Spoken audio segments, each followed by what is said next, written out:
සුබෝදෑසනක් සියලු දෙනාටම අපි සභාව නැගී සිටිමු. දවසේ අපි පැමිණ සිටින ස්වාමීන් වහන්සේගේ නාමයෙන් නමස්කාර කරන්න. අපි මේ බාර කරමින් ස්වාමීන් වහන්සේ ආඥා කරමු. හලෙලූයා ස්වාමීනි. දෙවෝසේ ප්‍රේම කරන්නා ශ්‍රීමාන දෙවි ස්වාමීනි, ඔබ වහන්සේට අනේක වාරයක් ස්තුති මේ අනර්ග උදෑසන ගැන. පියාණන් ඔබ වහන්සේට ස්තුතිවන්ත වෙනා තවත් ඉරු දිනක සබත් දවසක ඔබ වහන්සේගේ දරුවන් සමග අපිට මෙලෙස එකට එක්රැස් වෙන්න දීලා තියෙන කරුණාව නිසා ස්වාමිනී, පියාණනි ඔබ වහන්සේගේ අභිමුඛයේ ප්‍රීතිය තරම් වෙන කිසිම ප්‍රීතියක් අපිට නැහැ ස්වාමිනී. පියාණනි අපි ඔබ වහන්සේට ගායනා කරන්නට යනවා, ඔබ වහන්සේට අපි වාදනය කරන්නට යනවා ස්වාමිනී. අපි ඔබ වහන්සේ ඉදිරියේ අපේ දෑත් ඔසවන්නට යනවා ස්වාමිනී. ඔබ වහන්සේගේ ඒ දිව්‍යමය ස්පර්ශය අද දවසේ අපිට දෙන්න කියලා අපි ඔබ වහන්සේගෙන් ඉල්ලනවා ස්වාමිනී. පියාණනි අපි බලාපොරොත්තුවක් නැතුව ආවද අද දවසේ අපි බලාපොරොත්තුවක් ඇතුව යන්ට යනවා ස්වාමිනී. මේ ස්ථානයේ ඔබ වහන්සේට සියලුම දේ බාර කරනවා ස්වාමිනී. හලෙලූයා.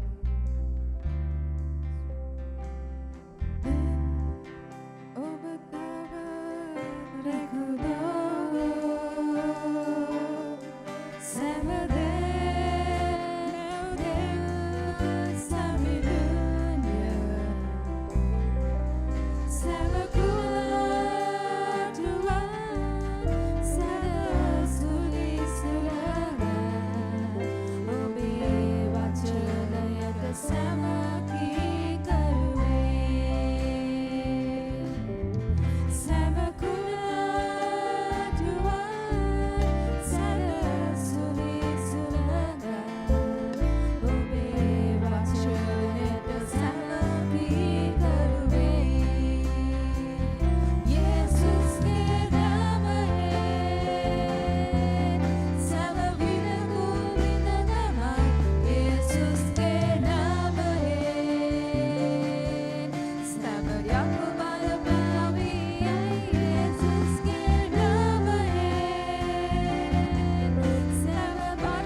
ස්වාමිනී මේ උදෑසන ඔබ වහන්සේගේ නාමයට ප්‍රශංසා වේවා ස්වාමිනී.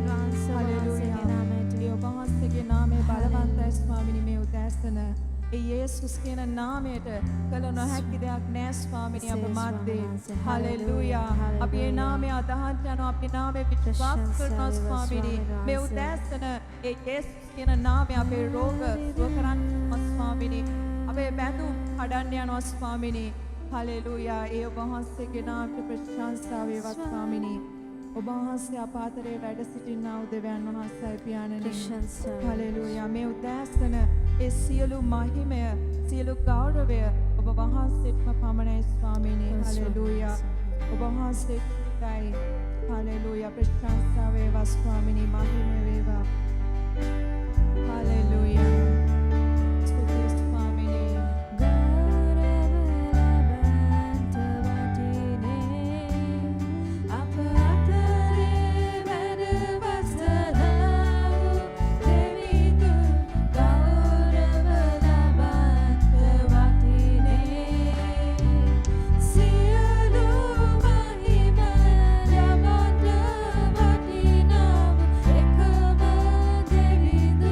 Bye.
අදහන්නේ ස්වාමිනේ නිකම්ම නිකන් දෙවි කෙනෙක් නෙමෙයි ස්වාමිනේ ඔබ වහන්සේ බලයෙන් පිරුණා වූ දෙවියන් වහන්සේයි ඔබ වහන්සේ අපාදරේ වැඩ වාසය කරන්නා වූ දෙවියන් වහන්සේයි ස්වාමිනේ ඒ ඔබ වහන්සේගේ නාමයට ප්‍රශංසා කරනවා මේ උදෑසන හලෙලූයා ස්වාමිනේ ඒ ඔබ වහන්සේගේ නාමයට ප්‍රශංසා වේවා ස්වාමිනේ හලෙලූයා ඕ ස්වාමිනේ ඔබ වහන්සේට ගෞරව වේවා ඔබ වහන්සේට මහිම වේවා ස්වාමිනේ හලෙලූයා ඔබ වහන්සේගේ නාමයට ප්‍රශංසා වේවා ස්වාමිනේ ගෞරව වේවා ස්වාමිනේ හලෙලූයා ඔබ වහන්සේට ස්තුති ස්වාමිනේ ඔබ වහන්සේ අපිව තෝරා අරගෙන තියෙන නිසා හලෙලූයා ස්වාමිනේ කියන්නේ මුළු ලෝකයක් අතරින් ඔබ වහන්සේ අපේ නම කියලා අඬ ගහලා අද දවසේ ඔබ වහන්සේව නම ඒ දීලා දෙන වරම ගැන අපේ වහන්සේට ස්තුතිවන්ත ස්වාමිනේ ඒ ඔබ වහන්සේගේ නාම නිසා ප්‍රශංසා වේවා ඔබ වහන්සේ පමණයි ස්වාමිනේ අපේ එකම දෙවියන් වහන්සේ අප ගැන සිතුවා වූ එකම දෙවියන් වහන්සේ ඔබ වහන්සේ පමණයි ස්වාමිනේ අපිට වෙන නාමයක් නැහැ ස්වාමිනේ අපිට වෙන කිසිම කෙනෙක් නැහැ ස්වාමිනේ හලෙලූයා ඒ ඔබ වහන්සේගේ කිසි දවසක නොමියෙන නොවෙනස් වෙන ප්‍රේමය ගැන අපි මේ උදෑසන ඔබ වහන්සේ ප්‍රශංසා කරනවා හලෙලූයා හලෙලූයා ස්වාමිනේ මහිම වේවා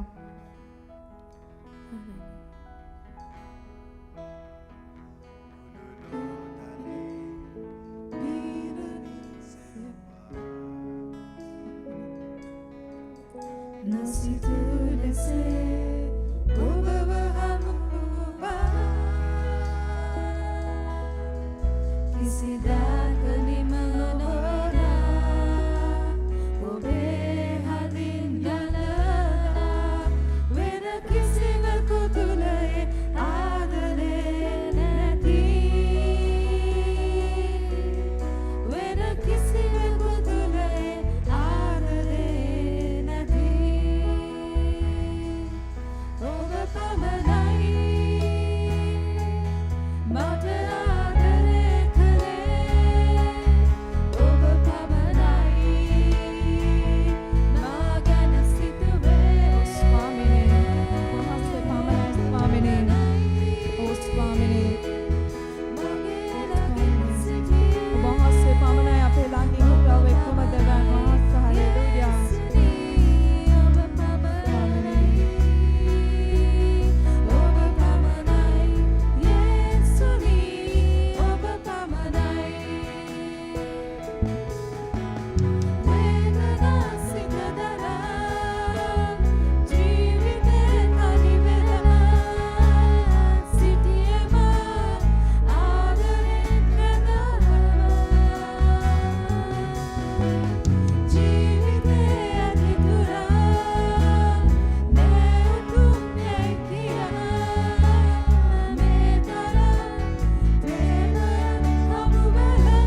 ඔබ වහන්සේගේ නාමයට ස්වාමිනේ ගෞරව වේවා ස්වාමිනේ ප්‍රශංසා වේවා ඔබ වහන්සේට ස්තුති ස්වාමිනේ මේ උදෑසන ඔබ වහන්සේට සියලුම කාරණා බාර කරනවා කැප කරනවා ස්වාමිනේ මෙතෙන් පටන් සියලුම කටයුතු ඔබ වහන්සේගේ හස්තයට බාරයි ස්වාමිනේ දේ වචනය ඔබ වහන්සේගේ හස්තයට බාර කරනවා කැප කරනවා ස්වාමිනේ ඔබ වහන්සේම අප මැදේ ක්‍රියා කරනවා දෙවියන් වහන්සේ නිසා ඔබ වහන්සේට අනේක වාරයක් ස්තුති වේවා යේසුස් වහන්සේගේ මුතුම නාමයෙන් ආමේන්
මේ අවස්ථාවේදී සුද්ධාත්මයන් වහන්සේ මගේ හෘදයට එක සරල පණිවිඩයක් දී තිබෙනවා. ඒක මම බෙදා හරින්න කැමතියි. මේ විනාඩි ස්වල්පයෙන් කරුණා කළා සුද්ධ වූ ලියුක් සුවාරංචියේ 19 වෙනි පරිච්ඡේදයට පෙරළමු. සුද්ධ වූ ලියුක් 19 වෙනි පරිච්ඡේදයට අපි පෙරළමු. පළවෙනි පදයේ සිට 10 වෙනි පදය දක්වා මම කැමති අපි ඔක්කොම බයිබලේ රැගෙන අපි නැගිට සිට ඔක්කොම එකට ශබ්ද නගලා අපි මේ කොටස කියවමු. සුද්ධ වූ ලියුක් සුභාරංචියේ 19 වෙනි පරිච්ඡේදයේ 1 වෙනි පදයේ සිට. උන්වහන්සේ යෙරිකෝවට ඇතුල්ව ඒ මැදින් යද්දී සුංගම් අය කරන්නන්ගේ ප්‍රධානියෙක් වූ සාකෙවුස් නම්ලත් පොහොසත් මිනිසෙක් යේසුස් වහන්සේ කවුද කියා බලන්ට සෙවීය. නමුත් ඔහු මිටි බැවින් සමූහයා නිසා නොහැකි විය. උන්වහන්සේ ඒ මාර්ගයේ යන්ට සිටි බැවින් ඔහු පෙරටුව දුව ගොස් උන්වහන්සේ දකින පිණිස අත්තික්කා ගහකට නැගුණේය. යේසුස් වහන්සේ ඒ ස්ථානයට පැමිණ උඩ බලා ඔහුට කතා කොට සාකෙවුස් වහාම බැසපන්න. මක් නිසාද අද නුඹේ ගෙදර මා නවතින්ට ඕනෑයයි ඔහුට කීසේක. ඔහු වහාම බැස ඇවිත් ප්‍රීතියෙන් උන්වහන්සේ පිළිගත්තේය. ඔවුන් ඒ දැක උන්වහන්සේ පෞකාර මනුෂ්‍යයෙකු සමග නවාතැන් ගන්ට ගියේ කියමින් සියල්ලෝම කොඳුලෝය. සාකෙවුස් නැගිට සිට ස්වාමිනී මා සන්තක දෙයින් දෙකෙන් කොටසක් දිලිඳුන්ට දෙමි. යමෙකුගෙන් අයුත්තේ යමක් ගෙන තිබේ නම් ඔහුට 4 ගුණයක් නැවත දෙමි ස්වාමීන් වහන්සේට කීවේය. යේසුස් වහන්සේ ඔහුට කියනසේ ගැලවීම අද මේ ගෙදරට පැමිණියේය. කුමක් හේින්ද මොවුත් ආබ්‍රහාම්ගේ පුත්‍රයෙක්ය. මක් නිසාද මනුෂ්‍ය පුත්‍රයා නැතිවූදේ සොයන්ටද ගලවා ගන්ටද ආයේ යයි කීසේක. අපි යාඥා කරමු ස්වාමිනිය වහන්සේට වහන්සේගේ අගනා වචනය අපි ඔසවනවා මේ අවස්ථාවේදී. වහන්සේගේ මඟ පෙන්වීම අනුව අපට කතා කර මැනව ස්වාමිනී අප තුලින් කතා කර මැනව වහන්සේගේ කටහඬට කීකරුව ජීවත් වෙන්න අපට ශක්තිය මඟ පෙන්වීම දුර මැනව ස්වාමිනී උතුම් වූ යේසුස් ක්‍රිස්තුස් වහන්සේගෙන් ඉල්ලමුව. ආමේන්. මේක ඊටා ප්‍රසිද්ධ කතාවක්. හැම එක්කෙනාම සබත් පාසලේ ඉගෙන ගන්න කතාවක්. සාකෙවුස් ගැන. ඒ මිටි මිනිසයා ගිහිල්ලා දුවගෙන යේසුස් වහන්සේ නිකන් දකින්න විතරයි ඔහුට ඒ අවස්ථාවේදී පිපාසයක් තිබුණේ. ඉතින් ගිහිල්ලා දුවලා අත්තික්කා ගහකට නැගලා ඒක බදාගෙන හිටියා යේසුස් ක්‍රිස්තුස් වහන්සේ එතනට එනකම්. එයා හිතුවේවත් නැහැ එදා එයාගේ ජීවිතේ සිදුවෙන්න යන දේ කුමක්ද කියලා. ඒ වගේ තමයි සමහර විට අපිට දෙවියන් වහන්සේ හැම වෙලේම කියන්නේ නැහැ උන්වහන්සේ මොනවද අපේ ජීවිතේ කරන්න යන්නේ කියලා. දැන් ඔබට මතක ඇති ඔබ ගැලවීමට ආපු දවස ඒක උදේ නැගිට්ටාම ඔබට දැනුමක් නිවේදනයක් ලැබුණේ නැහැ. අද මම යේසුස් වහන්සේව හමු වෙන්න යනවා කියලා. අහම්බෙන් වගේ කවුදෝ ඇවිල්ලා කියන්න ඇති උන්වහන්සේ ගැන. නැත්තම් අහම්බෙන් වගේ ඔබ සාක්ෂියක් අහන්න ඇති යම් සිද්ධියක් වෙන්න ඇති ඔබේ ජීවිතේ. ඒක තුලින් ඔබේ ආත්මික net විවෘත වෙලා යේසුස් ක්‍රිස්තුස් වහන්සේව හඳුනාගත්තා. ඒක වාසනාවන්ත දවසක්. හලෙලූයා. උන්වහන්සේ දන්නා සෑම දෙනෙක්ම අතෝසවා කියන්නේ ස්වාමී වහන්සේට ස්තුති ප්‍රශංසා වේවා. හලෙලූයා. ඒ දවසේ යම් විප්ලවයක් වුණා. සාකෙවුස් දැනගත්තේ නෑ. ඔහු අත්තිකා ගහට වෙලා එතන හිටියා. එතකොට යේසුස් වහන්සේ පාරේ ආවා. ආපුවාම මේ මිනිසයා හිතුවේවත් නෑ යේසුස් වහන්සේ එතනට ඇවිල්ලා ඔළුව උස්සලා ඔහුට කැඳවීමක් දෙයි කියලා. එතන යේසුස් වහන්සේට කැඳවීමක් දුන්නා පහතට එන්න කියලා. දැන් ටිකක් හිතලා බලන්න සාකෙවුස් ඒ කැඳවීම ප්‍රතික්ෂේප කරලා අත්තිකා ගහ බදාගෙන හිටියා නම් මොනවද වෙන්නේ කියලා. යේසුස් වහන්සේ කාට හරි බල කරන්නේ නැහැ උන්වහන්සේගේ පාමුලට එන්න කියලා. කැඳවීමක් දෙනවා. ඒක අපි දන්නව නේද? උන්වහන්සේ බල කරන්නේ නැහැ. හැබැයි උන්වහන්සේ කැඳවීමක් දෙනවා. ඒ කැඳවීම දුන්නාම අපි ඒකට කීකරු වෙලා උන්වහන්සේගේ අභිමුඛයට එන්නට ඕනේ. හැබැයි ඩිංගා හිතලා බලන්න. සාකෙවුස් ඒ ගහෙන් පැනලා පල්ලෙහාට ආවේ නැත්තම් යේසුස් වහන්සේ උන්වහන්සේගේ ගමන යනවා. කාලයකට පස්සේ මේ සාකෙවුසුත් ගෙදර යනවා. ගෙදර ගිහිල්ලා මං හිතන්නේ යාගේ බිරිඳ එයාගෙන් අහන්නට පුළුවනි යේසුස් වහන්සේව දැක්කද? අනේ මට කියන්නකෝ. උන්වහන්සේ ගැස් නිල් පාටද දුහුරු පාටද? උන්වහන්සේගේ හිසකෙස් ගැන කියන්නකෝ. උන්වහන්සේ මොන වගේ ඇඳුම්ද ඇඳුවේ කියලා කියන්න පුළුවන්ද? එව්වා මැච් වෙනවද නැද්ද කියලා කියන්නකෝ. එව්වා ගැන මං හිතන්නේ සාකෙවුස්ට හොඳ විස්තරයක් දෙන්න පුළුවන්. අත්තිකා ගහේ ඉඳලා යේසුස් වහන්සේ ගැන පිටස්තර ස්වභාවය ගැන විස්තර දෙන්න පුළුවන්. දුරින් බලාගෙන ඇත්ත වශයෙන්ම අපේ ක්‍රිස්තියානි සභාවලත් සෑහෙන සමූහයක් ඉන්නවා යේසුස් වහන්සේව දන්නේ දුරින්. අත්තිකා ගහට වෙලා ඒගොල්ලන් ප්‍රීතිමත් වෙනවා. එතනින් උන්වහන්සේගේ ක්‍රියා උන්වහන්සේගේ ආශිර්වාද එහෙම ලැබුණහම ආශිර්වාද ලැබීම හොඳ දෙයක්. දෙවියන් වහන්සේ පොරොන්දු කරලා තියෙනවා අපේ යාඥාව ඉල්ලීම් වලට උන්වහන්සේ පිළිතුරු දෙන බව. අපි සෑම දෙනාම යම් අවස්ථාවකදී පිළිතුරු ලබන්නට ඇති. සමහර විට අපිට යම් ආශිර්වාද ලැබෙන්නට ඇති. සමහර විට ශාරීරික සුවය ලැබෙන්නට ඇති. මෙව ඔක්කොම ලස්සන දේවල්. මෙව ගැන කතා කරන්න පුළුවන්, සාක්ෂි දෙන්න පුළුවන්. එව්වා ගැන දෙවියන් වහන්සේට ප්‍රශංසා කරන්න පුළුවන්. හැබැයි ප්‍රිය මිත්‍රවරුනි, අත්තික්කා ගහේ ඉඳලා උන්වහන්සේව දුරින් දැන ගැනීම ඒකෙන් සෑහීමට පත්වෙන්න බෑ. බොහෝ දෙනෙක් දෙවියන් වහන්සේගේ ආශිර්වාද ලබනවා. යේසුස් වහන්සේ මේ පොළොවේ සිටි කාලේ දහස් ගණන් ලක්ෂ ගණන් උන්වහන්සේගේ හාස්කම් දැක්කා. හැබැයි අන්තිමේදී කී දෙනෙක් උන්වහන්සේව අනුගමනය කළාද? හැබැයි ඇත්ත කතාව මේ 19 වෙනි පරිච්ඡේදයේ මේකයි. යේසුස් වහන්සේ ඒ කැඳවීම දුන්නහම සාකෙවුස් පැනගෙන ආව උන්වහන්සේව හමුවෙන්.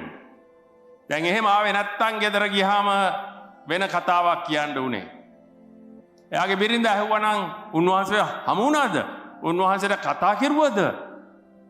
මෙයාට කියන්නේ නෑ ඉතින් මම එහෙම යන්නේ කොහොමද? එහෙම ගහෙන් පැනලා පල්ලෙහාට දුවගෙන යන්නේ කොහොමද? මගේ හතුරෝ මිතුරෝ ඉන්නවනේ එතන. ඒගොල්ලෝ මොනවා හිතයිද මේක ගැන? අනේ වගේ දෙයක් කරන්න බෑ මටනේ. ලැජ්ජාවට එහෙමපත් වෙන්න බෑ. හැබැයි මේ මිට්ටා ඇත්ත වශයෙන්ම ආත්මික යෝධයෙක් වුණා එතන. එයා එව්ව ගැන වද වෙන්නේ නැතුව දේව පුත්‍රයා නන් වහන්සේ දැන් එතුමට කැඳවීමක් දෙනවා. වටපිට ඉන්න අය මොනවා හිතයිද මතයිද කියලා ඒක ගැන බය වෙන්නේ නැතුව කඩාගෙන බෙදගෙන යේසුස් වහන්සේගේ පාමුලට ආවා.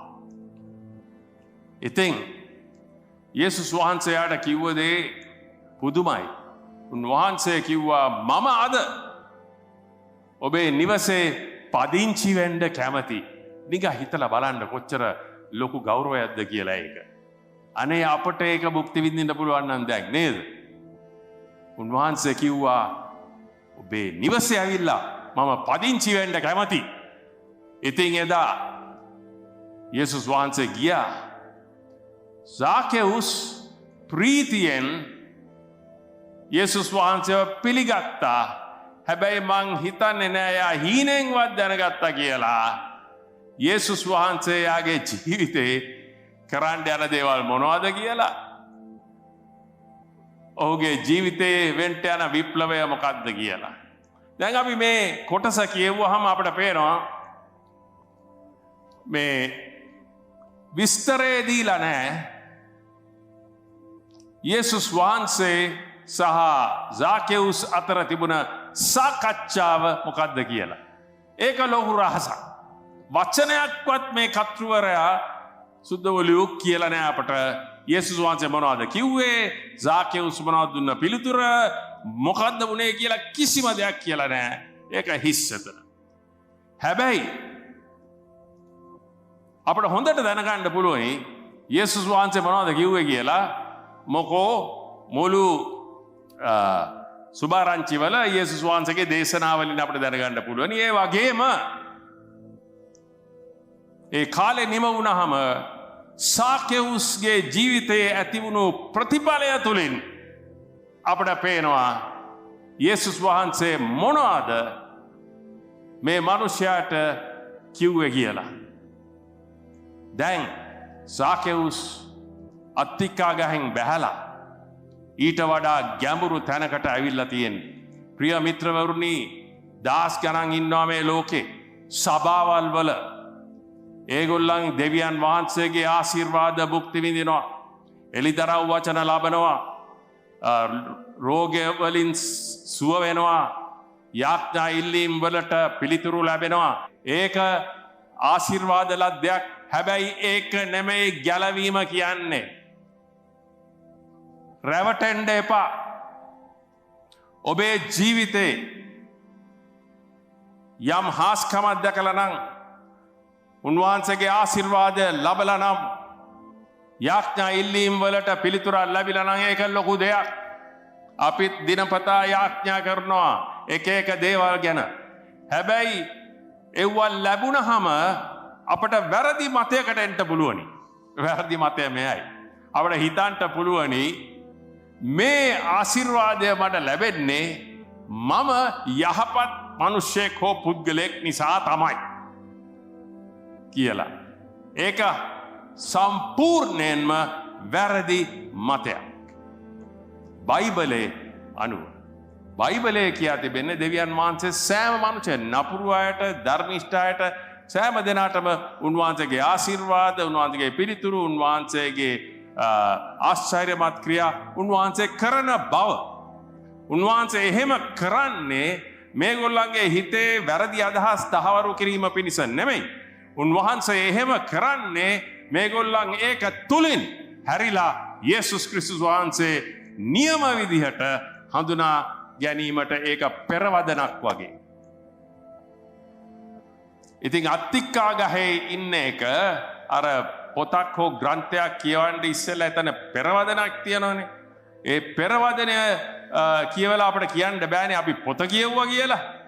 ඉතින් ඒ වගේම තමයි අපි හාස්කම් දැක්කට අපිට ආශිර්වාද ලැබුණාට අපිට කියන්න බෑ අපි යේසුස් වහන්සේව හඳුනනවා කියලා. දැන් ගෙදරට ගියාම රහසිගතව යේසුස් වහන්සේ සාකෙවුස් එක්ක සාකච්ඡාවක් පැවැත්තුවා. එතන තමයි උන්වහන්සේ ප්‍රයිවට් විදිහට රහසිගතව සාකෙවුස්ට තිත්ත ඇත්ත කිව්වේ. ඉතින් යේසුස් වහන්සේ කියා දුන්න කරුණු මොනවද? උන්වහන්සේ කියන්න ඇති වටපිට බලනකොට උන්වහන්සේ දකින්න ඇති සාකෙවුස් අයුතුව වංචාව තුලින් ඔහුගේ බලය අභාවිතා කරලා ඔහු දුර්වල බලය නැති අසරණ මිනිස්සුන්ගෙන් මුදල් එහෙම උරාගත්ත හැටි.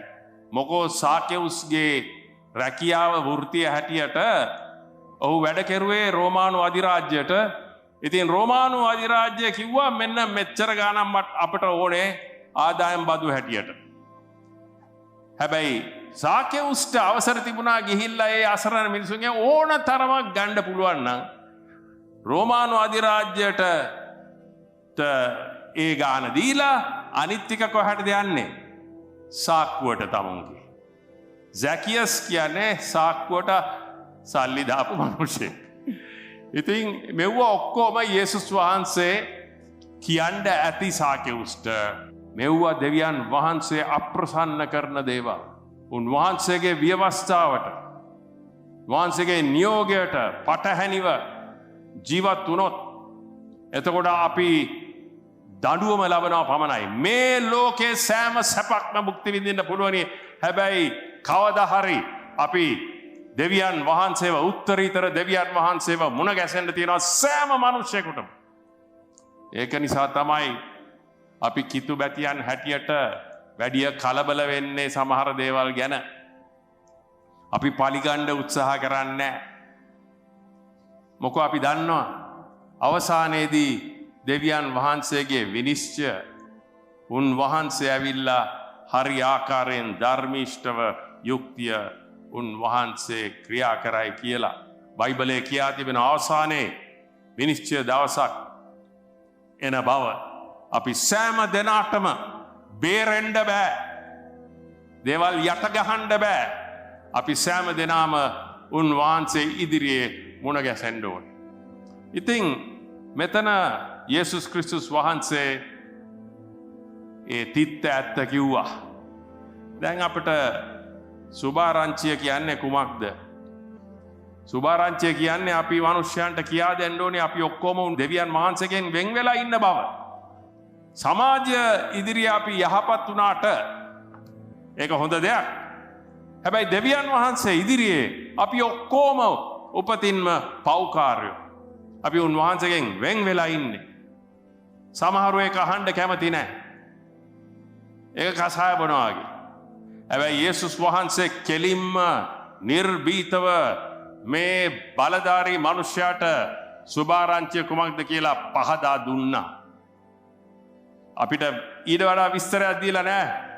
එළියට ආපුවාම සාකෙවුස් කරපු දේ තුලින් අපට පැහැදිලි ඒ මිනිසයා ඇත්ත වශයෙන්ම යේසුස් වහන්සේව හඳුනාගත්තා කියලා. දැන් ඒ අත්තිකා ගහෙන් බැහැලා ඉන්නේ ඇවිල්ලා ඇත්තටම ගැලවීම ලබලා.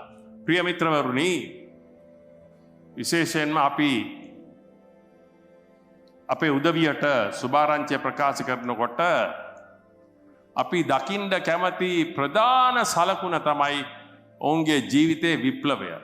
නිකම් මේ සමහර විට ගැස්සෙනවා, සමහර විට කඳුළු හෙලනවා, සමහර විට ප්‍රීතිමත් වෙනවා, සමහර විට අප්පුඩි ගහනවා. ඒව හොඳ සලකුණු. හැබැයි ඒක නෙමෙයි අපි හොයන්නේ. ඕනෑම සලකුණක් නෙමෙයි. අපි හොයන්නේ මේක ප්‍රධානම සලකුණ යේසුස් ක්‍රිස්තුස් වහන්සේගේ බලය තුලින් ඒ ජීවිතයේ ඇති වී තිබෙන විප්ලවය කුමක්ද කියලා. ඒකයි අපි හොයන්නේ. ඒක තමයි මෙතන වුණේ. මේ මිනිස්යාගේ ජීවිතේ විප්ලවයක් වුණා.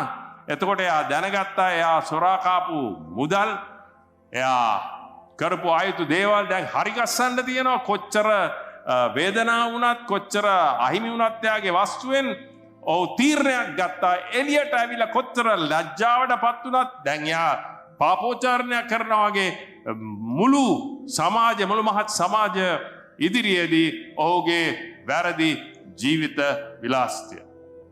ඉතින් එයා කිව්වා දැන් මම ඒ ඔක්කොම හරි ගස්සන්න තමයි යන්නේ කියලා. ඒකෙන් අපි දන්නවා. ඒකෙන් විතරයි අපි දන්නේ. සාකෙවුස් යේසුස් ක්‍රිස්තුස් වහන්සේව නියම විදිහට හඳුනාගත්තා කියලා. මේක තමයි වැදගත්ම දේ සුභාරංචියේ. සමහර විට සභාවේ නායකයෙක් වෙන්නට පුළුවනි. සභාවේ ගෘහශෛල නායකාවක් වෙන්න පුළුවනි. එක එක දේවල් කරන්න පුළුවනි. හැබැයි අත්තික්කා ගහේ ඉඳලා ඌව කරන්න පුළුවනි. උන්වහන්සේගේ ආරාධනාව පිළිගෙන තමුන්ගේ නිවසවැනි ජීවිතය විවෘත කළ යුතුයි. තිත්ත ඇත්ත අහන්න අපි සූදානම් විය යුතුයි. එතකොට නියම යුතු පියවර ගන්නට අපි සූදානම් විය යුතුයි. කොච්චර ලැජ්ජාවටපත් වුණත්, කොච්චර පීඩාවලට අපිට මුහුණ දෙන්න වුණත් අපි සූදානම් විය යුතුයි. එතකොට පමණයි අපිට කියන්න පුළුවන් අපි යේසුස් ක්‍රිස්තුස් වහන්සේව හඳුනනවා කියලා. නැත්නම් නාමික කිතුණුවෙක් පමණයි. දැන් අපට බෑ එව්වා හරියට සමහර විට හඳුනා ගන්න. අපි මිනිස්සුયો අපි පිටස්තර සලකුණු වලින් විතරයි අපට තීරණයකට එන්න පුළුවන්. හැබැයි දෙවියන් වහන්සේ දන්නවා. ඉතින් මේ සාකෙවුස් එළියට ඇවිල්ලා එයා ප්‍රසිද්ධයෙන්ම කිව්වා, එයා කරන්න පටන් ගත්තා. එයාගේ වස්තුවෙන් බෙදා හරින්න එයා වන්දි ගෙවන්න පටන් ගත්තා. මොකෝ බයිබලයේ එහෙම කියලා තියෙනවා. තමුන් කාට හරි ණය මුදලක් දෙන්න තියෙනවා නේද දෙන්න ඕනේ. වරදක් කරලා නම් ගිහලා සමාව ඉල්ලන්න ඕනේ. දෙවියන් වහන්සේගෙන් කමාව ඉල්ලන්නත් ඕනේ. ඒ මිනිස්යාගෙන් හරි කාගේ හරි තමුන් කමාව ඉල්ලන්න ඕනේ නිහතමානීව. ඒක තමයි සලකුණ. ඇත්තම විප්ලවයක් වෙලා කියලා ජීවිතේ. මෙවැනි ජන ප්‍රජාවක් අපේ රටේ ගොඩ නැගුණොත් දිගක් හිතලා බලන්න අපේ රටේ ඇතිවෙන විප්ලවය, සමාජ විප්ලවය, ධර්මීෂ්ඨකමේ විප්ලවයක්. එතකොට කඩිසරභාවය ගැන බය වෙන්න දෙයක් නැහැ. මිනිස්සු වැඩට ගියාම ඒගොල්ලන්ගේ සේවය කරයි අවංකව. උදේ පාන්දර ආවා, ඒ වෙලාවට පටන් ගත්තා, වැඩේ නිම කරලා යන්නේ ගෙදර නිකම් බොරුවට අස්සම් කරන්නේ නැතුව. ඉතින් හිතලා බලන්න මොනවද වෙන්න යන්නේ කියලා. යේසුස් වහන්සේ අපි ඇත්ත වශයෙන්ම දැනගත්තොත්, යේසුස් වහන්සේව හඳුනාගත්තාම ඒ ගිය විදිහට යන්න බෑ. සාකෙවුස්ට බෑ ගිහිල්ලා මිනිසුන්ගෙන් මුදල් උරා ගන්න, ඒගොල්ලන්ට හිරිහැර කරන්න, පාගන්න බෑ.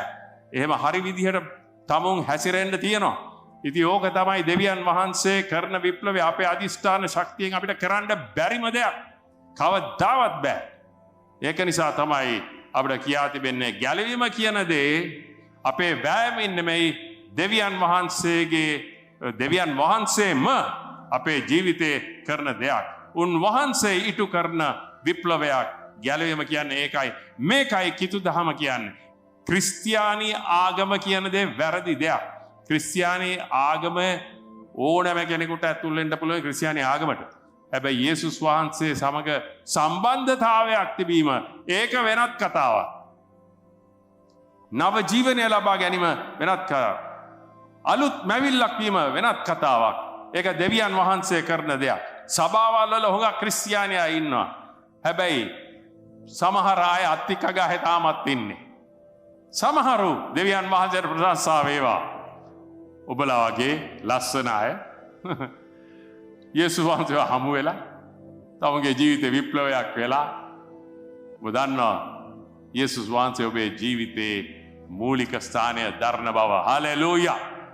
උන්වහන්සේගේ නාමයට ප්‍රශංසා වේවා. අපි උන්වහන්සේ දන්න නිසා අපේ ජීවිතේ විප්ලවයක් වෙලා තියෙනවා. ඉතින් අවසාන කොටසට ඒ කතාව එනකොට අපිට පේනවා යේසුස් වහන්සේම කිව්වා සාකෙවුස් ගැලවීම ලබලා කියලා. ඒක තමයි ලොකුම දේ. මොකෝ අපිට සභාවල් වල ඉන්න දේවගැතිවරුන්, නායකයෝ, නායිකවන්ට ඒගොල්ලන් අපිට රවටන්න පුළුවනි. හරිද? පුළුවන් අපිට රවටන්න. මොකද මිනිස්සුනේ. ගෙදර අපි හැසිරෙන විදිය කවුද දන්නේ? බිරිඳ හෝ ස්වාමි පුරුෂයා විතරයි. ළමයින්වත් දන්නවා. නේද? යේසුස් වහන්සේ විතරයි ඇත්ත කතාව දන්නේ. භයානක දේ මේකයි. භයානක දේ මේකයි. අපිට මිනිස්සුන්ව රවටන්න පුළුවන්. හැබැයි අවසාන දවසේදී යේසුස් වහන්සේ වෙන්න යන දේ මෙහෙම කිව්වා. මතෙව් සුභාරංචියේ 7 වෙනි පරිච්ඡේදය මම මේක කියවන්නම්. මේක කියවුවාම නිකන් මේ ගැස්සෙනවා ඩිංගා. මේ කොටස කියවුවාම සමහරව මේක වැඩි කියවන්නේ නැහැ. මම නිතරම කියවනවා මේ කොටස. මතෙව් සුභාරංචියේ 7 වෙනි පරිච්ඡේදයේ 21 වෙනි පදේ ඩිංගක් ෂොක් එකක් එනවා වගේ මේක කියවුවාම 21 වෙනි පදයේ 7 වෙනි පරිච්ඡේදයේ මතෙව් සුභාරංචි මෙහෙම කියනවා. ස්වර්ගයේ සිටින මාගේ පියාණන් වහන්සේගේ කැමැත්ත කරන්නා මිස මට ස්වාමිනී ස්වාමිනියයි කියන සියල්ලෝම ස්වර්ග රාජ්‍යයට ඇතුල් නොවන්නෝය. ඒ දවසේදී බොහෝ දෙනෙක් ස්වාමිනී ස්වාමිනී, ඒ දවස කියන්නේ විනිශ්චය දවසේදී, ස්වාමිනී ස්වාමිනී ඔබගේ නාමයෙන් අනාගත වචන නොකියමුද? ඔබගේ නාමයෙන් යක්ෂයන් දුරු නොකෙලමුද? ඔබගේ නාමයෙන් නොයෙක් බලවත් ක්‍රියා නොකෙලමුදයි මට කියනවා ඇත. එවිට මම යේසුස් වහන්සේ කියන්නේ කිසි කලෙක්වත් නුඹලා නොහැඳින්නේමි. අධර්මිෂ්ඨකම් කරන්නේනි මා කෙරෙන් අහක්ව ඵලයල්ලයි උන්ට කියන්නේමි.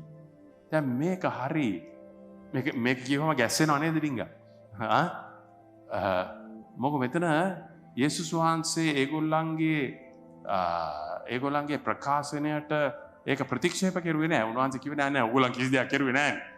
ඕගොල්ලන් ලෙඩ්ඩු සුව කරුවේ නෑනේ. ඕගොල්ලන් ඒක කරුවේ නෑනේ මේක කරුවේ නෑනේ කියලා යේසුස් වහන්සේ එහෙම කිව්වේ නෑ. ඉතින් මෙතන වෙලා තියෙන්නේ මේකයි. බයිබලයේ අපිට දැනගන්න පුළුවන් බොහෝ අය ඉන්නවා මේ ඒගොල්ලන්ගේ ජීවිත තාලය බලනකොට හරියට ගැලපෙන්නේ නැහැ බයිබලයේ කියා තිබෙන දේවල් ගැන. හැබැයි ඒගොල්ලන්ට පුළුවන් සුව කරන්න ලෙඩුන් ඒක මේක කරන්න. ඒක දෙවියන් වහන්සේගේ දීමනාවක් අපිට දී තිබෙන දෙයක්. ඒ කියන්නේ සුද්ධාත්මයන් වහන්සේ මේ දීමනා බෙදා හැරී තිබෙනවා සභාවේ. ඒ දීමනා දී තිබෙන්නේ උන්වහන්සේගේ පණිවිඩය ඉතා පැහැදිලිව ඉදිරිපත් කිරීම පිණිසයි, උන්වහන්සේගේ ගෞරවය පිණිසයි. හැබැයි සමහර විට උන්වහන්සේ අධර්මීෂ්ඨ අය තුලින් උත් ක්‍රියා කරනවා. බයිබලයේ කියා තිබෙනවා බේලම් කියලා මිනිහෙක්. එයා අනාවැකි දුන්නා. හැබැයි උන්වහන්සේට විරුද්ධව ජීවත් වුණ මිනිහෙක්. එක් වතාවක දෙවියන් වහන්සේ බූරුවෙක් පාවිච්චි කරනවා කටහඬින් මිනිහට කියන්න එයාගේ වැරදි දේවල් ගැන. දෙවියන් වහන්සේට සීමාවක් නැහැ. උන්වහන්සේට ඕනෑම කෙනෙක්ව පාවිච්චි කරන්න පුළුවනි. ඉතින් ඒක නිසා අපි ඊට වඩා ප්‍රවේශම් වෙන්න ඕනේ අපේ ජීවිතය ගැන. අපි හරි ප්‍රවේශමින් උන්වහන්සේව අනුගමනය කළ යුතුයි. ඉතින් මෙතන මේ කොටසේ කියා තිබෙන්නේ අවසාන දවසේදී උන්වහන්සේ තමයි වෙන් කරන්න යන්නේ මේ කොටස් දෙක. අපි දන්නේ නැහැ මෙව්ව ගැන. හැබැයි දෙවියන් වහන්සේ දන්නවා. මම ප්‍රවේශයෙන් ජීවත් වෙන්න ඕනේ. මම මගේ ජීවිතය උන්වහන්සේ තුල කියා මම සාතික කළ යුතුයි. අනුන් කියන දේ නෙමෙයි. දෙවියන් වහන්සේ කියන දේ තමයි වැදගත්. හලෙලූයා. ඉතින් ඔබ සෑම දෙනාටම මේ අවස්ථාවේදී මම පොළඹවන්න කැමති දෙවියන් වහන්සේගේ නාමයෙන් ඔබ යේසුස් වහන්සේව නියම විදියට හඳුනනවා නම් පසුතැවිලි වෙලා පාපෝච්චාරණය කරලා උන්වහන්සේගේ ලේවල බලයෙන් පිරිසිදු වෙලා දැන් අලුත් ජීවිතයක් ගත කරනවා නම් ඒ විප්ලවය ඔබේ ජීවිතේ පෙනෙන්ට තියනවා නම් සාකෙවුස් වගේ ඔබ වාසනාවන්ත පුද්ගලයෙක්. හලෙලූයා.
දෙවි පියාණනේ. අද නිවාසවල බාධාවෙන් ඉන්න අය ගැන යාඥා කරනවා. රෝගී වෙන්නව අය ගැන යාඥා කරනවා. ස්වාමිනේ උන්ට සුවය සමාදානයේ කරුණාව දෙන්න. අප සමග ඉඳමින් අපට ආශිර්වාද කරන්න. අපට නිවැරදි ජීවිත මේ සතිය පුරා ගත කරන්න උදව් කරන්න කියලා යාඥා කරනවා ස්වාමිනේ. අපි ඔබ වහන්සේ ඉදිරියේ ගත්තා පොරොන්දු තීරණ හරි ලෙස පවත්වාගෙන යන්න. ඒව ස්වාමිනේ කැඩෙන්න දෙන්නේ නැතුව ඒ සම්බන්ධතාවය ඇතුව ඔබ වහන්සේත් එක්ක ගමන් කරන්න මේ සතිය පුරාවට අපට ආශිර්වාද කරන්න කියලා යාඥා කරනවා. අපි එකිනෙකා ඔබ වහන්සේගේ ලේවලට බාර වෙනවා, කැප වෙනවා. යේසුස් වහන්සේගේ උතුම් වූ නාමයෙන්ය. දැන් අපගේ දෙවි පියාණන් වහන්සේගේ කරුණාවත් උතුම් වූ යේසුස් ක්‍රිස්තුස් වහන්සේගේ අනුග්‍රහයත් ශුද්ධාත්මයන් වහන්සේගේ මඟ පෙන්වීමත් සමාදානයත් අපේ එක්කෙනා අතරේ වේවා. ආමේන්. හොඳයි, සියලු දෙනාටම දේව පිහිටයි.